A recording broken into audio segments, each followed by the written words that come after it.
இதுல வேற மில்கில் பேட் வேற போட்டு வர ஊரு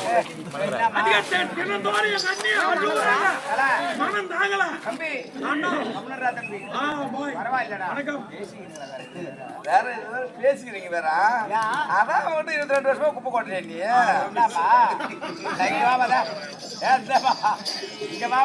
அதான் நீ வந்து சமா விட்டு போவதே இருக்கு பாக்கல நீ ஏன் தெரியுமா நம்ம வேலையை கஷ்டப்படாத வை அவன் செய்யறான் நம்ம வேலை மிச்சம் காலையில ஒரு போட்டு நான் குடிக்க மாட்டேன் இல்ல படுக்க வச்சு ஊத்துறேன் அதான் அம்மா கொஞ்சம் நேரம் தனித்தனியா போயிருங்க நீங்க ஆமா நாங்க 2 பேரும் தனித்தனியா போயிட்டு நாங்க சேனக்கல்ல பட்டு அவன் வீட்டுக்கு போவோம் அப்படி எவ்வித போது குடிக்காது இல்ல வாங்கி ஈடுபட்டு ஆமா தம்பி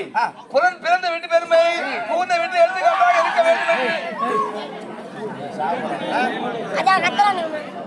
எடுத்துக்காட்டா இருக்க வேண்டும் என்று நாங்கள் இருவரும் சிற்றின்பது ஈடுபட்டு